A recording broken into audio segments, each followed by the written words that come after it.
Hi guys, ये वाला video है मेरा Zaggle prepaid ocean services limited के ऊपर। एंड मैं इस वीडियो में ब्रेक डाउन करने वाला हूँ उनके Q3 FY25 के रिजल्ट्स।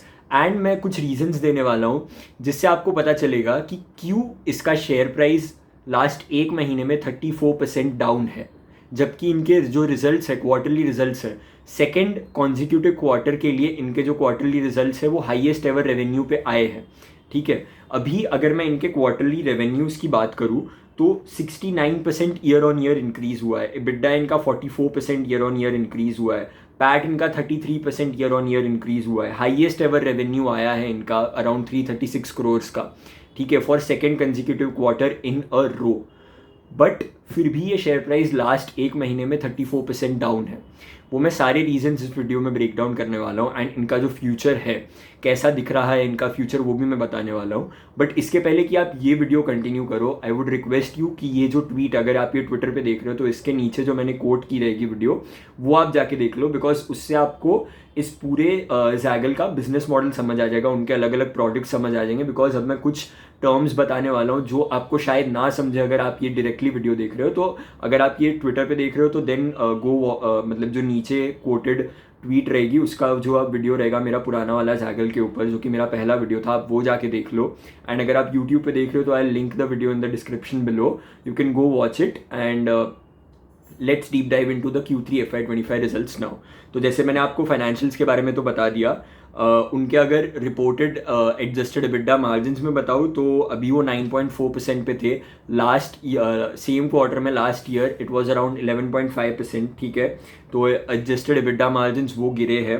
एंड इनके जो एक्सपेंसेस है, एक्सपेंसेस भी बहुत ज़्यादा ग्रो हो चुके हैं। Like around 76-77% year on year increase हुए इनके एक्सपेंसेस, राइट। तो अभी जो मैं आपको बता रहा हूँ, इनका जो पैट था लास्ट Q2 में वो 100% से ज़्यादा इंक्रीज हुआ था, मतलब वो डबल हो गया था। बट इस बार पैट में इतनी ग्रोथ नहीं आई, पैट में सिर्फ 33% की ग्रोथ आई, राइट। तो मतलब जो एक्सपेक्टेशंस थे मार्केट के लास्ट क्वार्टर में, अगर आप किसी भी क्वार्टर में अगर आप 100% का पैट ग्रोथ दे रहे हो, नेक्स्ट क्वार्टर में आप सिर्फ 33% का दे रहे हो, तो obviously investors will be disappointed, right. And वो शेयर जो था वो अराउंड 9900 के पी पे ट्रेड कर रहा था, राइट। बट अब वो इतना गिर गया है नीचे।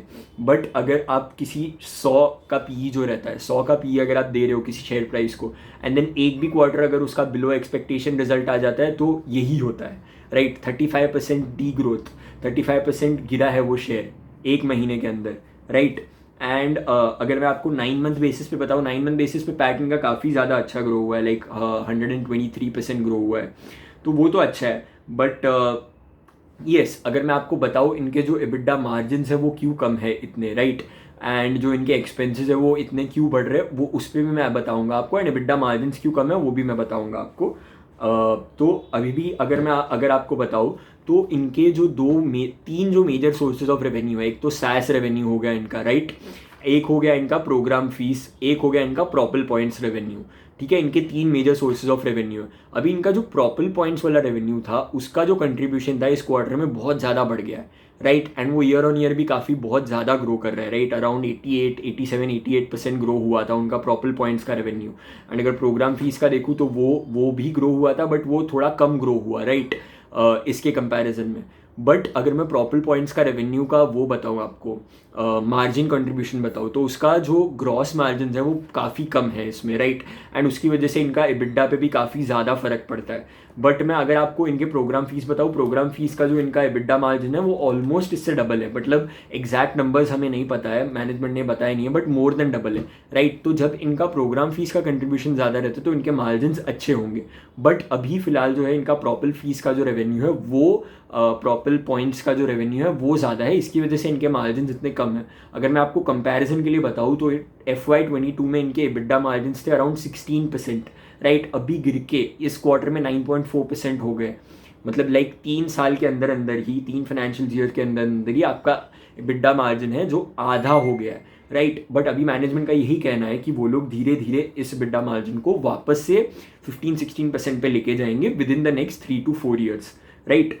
तो अगर मैं अभी आपको बताऊँ Q4 में इनका मैनेजमेंट का कहना है कि प्रोग्राम फीस के जो रेवेन्यू है वो शायद हाई हो सकता है, because that is when they are very big contracts with conglomerates will go live. अगर आप देखोगे तो इसका जो शेयर प्राइस था वो Q1 से अभी मतलब लास्ट एक साल में इतना ज़्यादा भागा है, राइट। एक साल में इतना ज़्यादा वो ग्रो हुआ है just because on the basis of order wins. मतलब इनको नए नए ऑर्डर्स मिलते थे, वो लोग ये कॉर्पोरेट अनाउंसमेंट्स देते थे एंड शेयर प्राइस भागता था। बट अभी जो है अगर वो EBITDA मार्जिन्स में ट्रांसलेट ना हुए ऑर्डर्स, तो ऑब्वियसली मार्केट उसको इतना ज़्यादा ट्रीट अच्छे से नहीं करेगा शेयर को, राइट। तो you need to show execution also, and management का यही कहना है कि Q4 में प्रोग्राम फीस शायद हाई हो सकता है। मैनेजमेंट ने कुछ भी क्लियर गाइडेंस नहीं दिया है। गाइडेंस से मुझे याद आया, इनका Q1 में जो रेवेन्यू के लिए गाइडेंस था FY24 में दे डिड अराउंड 770 करोड़ का रेवेन्यू, मतलब मेरे को एग्जैक्ट नंबर्स नहीं याद, but they did around that figure, right. And अगर मैं आपको बताऊँ तो इन्होंने Q1 में कहा था कि ये लोग 45 to 50% का ग्रो करेंगे अपना टॉप लाइन FY25 के लिए। देन इन्होंने वो फिगर बढ़ा दिया, Q2 में 50 to 55% ग्रो करेंगे ऐसा बोला। अब Q3 में वो लोग बोल रहे हैं कि 58 to 63% के बीच में ग्रो करेंगे, एंड वो भी ये लोग बीट कर देंगे, right. The way the tail winds are in this sector, है ना, तो वो भी ये लोग बीट कर देंगे ऐसा मैनेजमेंट का कहना है। बट लाइक एंड उनका यही कहना था कि FY24 के जो रेवेन्यूज है वो ये लोग FY26 तक नेक्स्ट 2 years में डबल कर देंगे, which looks very achievable, right. वो लोग कर भी देंगे। But the question is about margins, right. आप रेवेन्यूज बढ़ा रहे हो बट मार्जिन्स भी आपके इंक्रीज होने चाहिए। अब मैं आपको बताता हूँ इनके एक्सपेंसेस इतने ज़्यादा क्यों ग्रो हो गए। जैसे मैंने आपको बताया कि इनका जो कंट्रीब्यूशन था वो प्रॉपल पॉइंट्स का जो रेवेन्यू था उससे ज़्यादा था, इसकी वजह से इनका जो मार्जिन पे इफेक्ट हुआ। बट अगर मैं अभी आपको एक्सपेंसेस का बताऊँ तो इनके जो अदर ऑपरेटिंग एक्सपेंसेस है वो भी ज़्यादा बढ़ गए, लाइक 17 करोड़ से 22 करोड़ हो गया, अराउंड 4 करोड़ का डिफरेंस आ गया, मतलब इतना ज़्यादा ग्रो हो गया। बट अभी मैं मैनेजमेंट को इन्वेस्टर्स ने पूछा था कॉल में कि इतना ज़्यादा ग्रो क्यों हुआ, तो मैनेजमेंट का यही कहना था कि अभी जैसा इनके नए नए प्रोडक्ट्स ये लोग लॉन्च कर रहे हैं, राइट। मैं अभी Q3 FY25 के नए नए ऑर्डर विंस के बारे में बताऊंगा अभी धीरे, तो अभी कुछ टाइम में। तो उसके पहले मैं अभी आपको बता देता हूँ इनके जो नए नए ये लोग ऑर्डर्स ला रहे हैं, नए नए जो प्रोडक्ट्स लॉन्च कर रहे हैं, उसकी वजह से इनको कुछ कुछ एक्सपेंसेस करने पड़ रहे हैं, and these are unavoidable expenses, right. And ये लास्ट मोमेंट एक्सपेंसेस है, ये करने ही पड़ते हैं।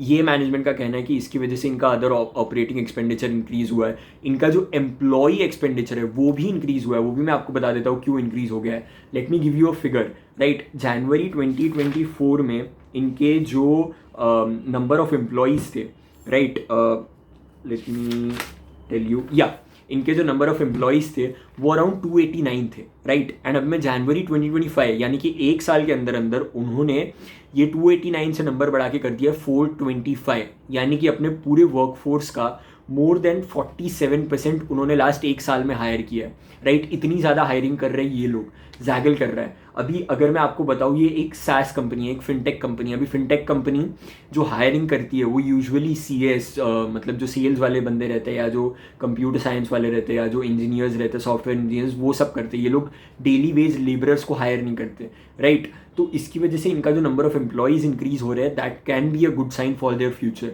राइट। अभी ये आपको जज करना है कि ये गुड साइन है या नहीं। Are you comfortable with this? I am just presenting you with the facts, right. And ये अगर आप देखोगे, अगर आप मुझे पूछोगे कि ये मुझे कहाँ से मिले, ये EPF की वेबसाइट होती है, EPFO एस्टैब्लिशमेंट सर्च। अगर आप वहाँ करोगे, कोई भी कंपनी का आप नाम डालोगे, वो कैप्चा डालोगे, आपको पूरा जो PF में जो इनके एम्प्लॉयज़ है वो पूरा फिगर आपको मिल जाएगा, मंथ ऑन मंथ मिल जाएगा। तो that is a very good like fact check that you can do. अगर आपकी जो इन्वेस्टी कंपनी है अगर वो हायरिंग कर रही है तो that is obviously a good sign, right.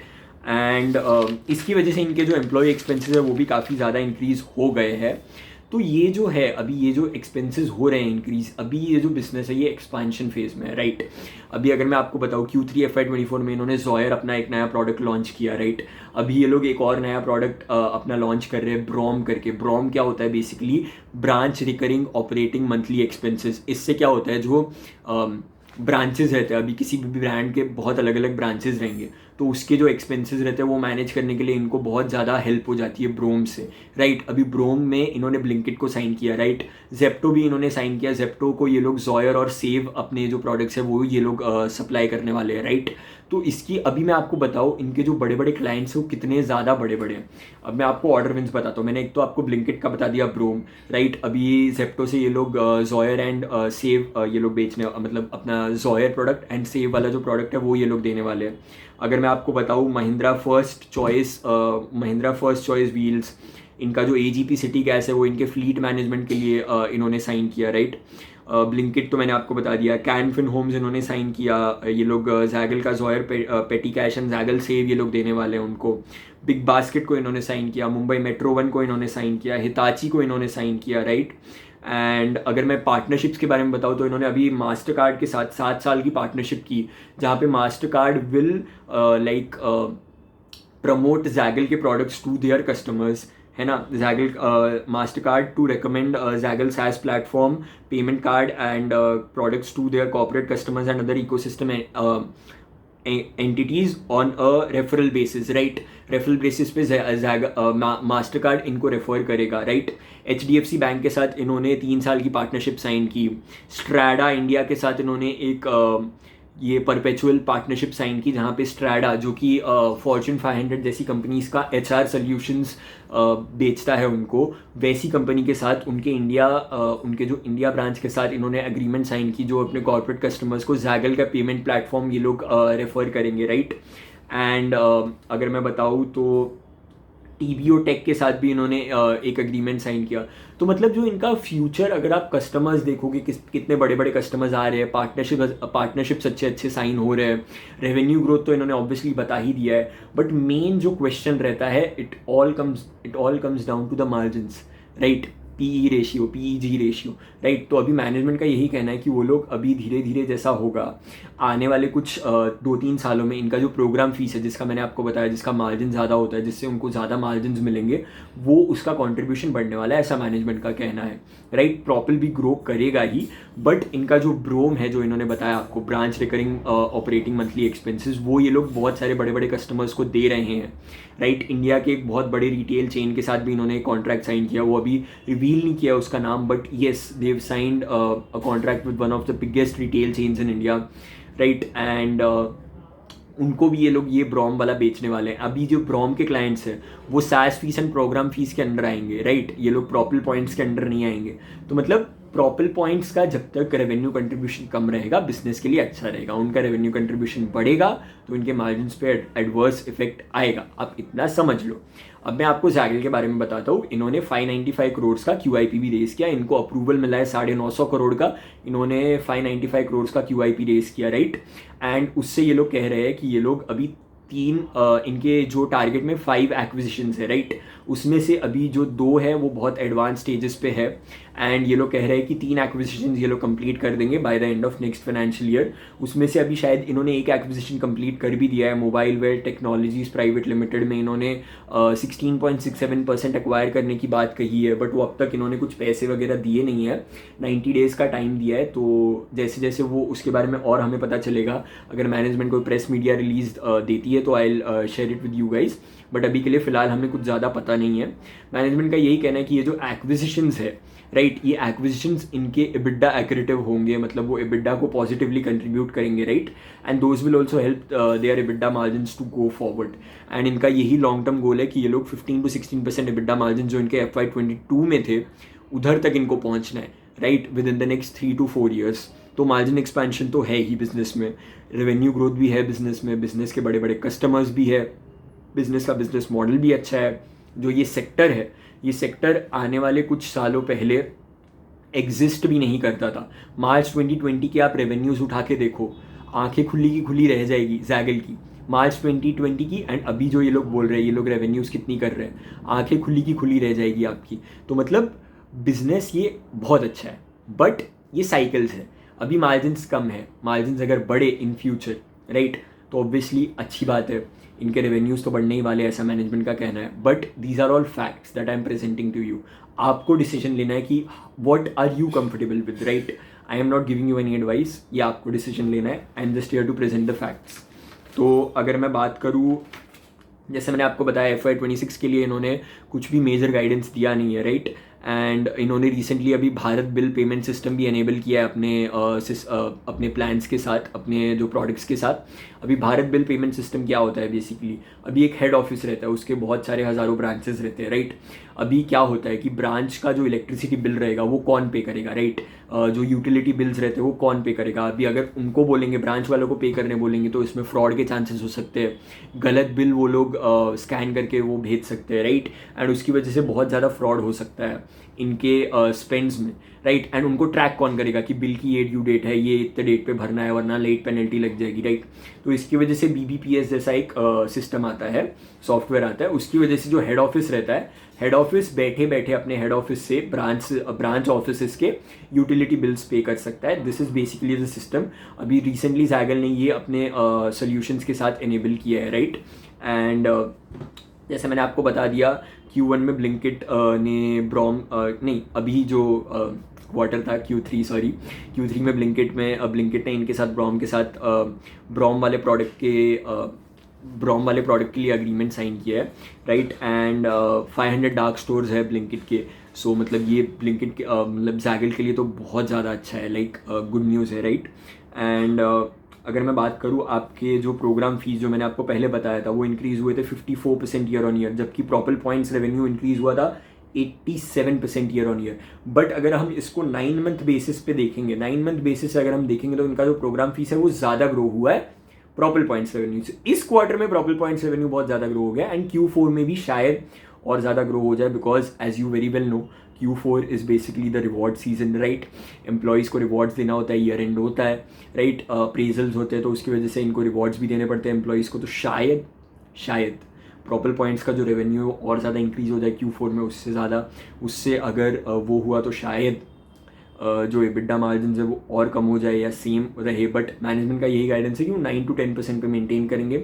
Next 1-2 साल के लिए भी 9 to 11% का गाइडेंस दिया है इन्होंने EBITDA के लिए। नेक्स्ट 3 to 4 ईयर्स में इनका कहना है कि लोग 15 to 16% तक मेंटेन करेंगे, because till then they will get the acquisitions running up and running, right. Blended margin आ जाएंगे, एंड जो इनके बड़े बड़े क्लाइंट्स है, जो कंग्लोमरेट्स है, जो इतना टाइम लगता है वो प्रोडक्ट्स को लाइव लेके जाने के लिए, वो सब लाइव चले जाएंगे। So they will start contributing positively to the EBITDA margins, right. तो मैनेजमेंट का यही कहना है कि 3-4 साल में इनके EBITDA मार्जिन्स इंप्रूव हो जाएंगे।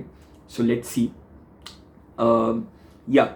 तो अभी अगर मैं बोलूँ, तो मेरे पास बिजनेस के बारे में तो बस इतना ही था। Let me C if I missed something.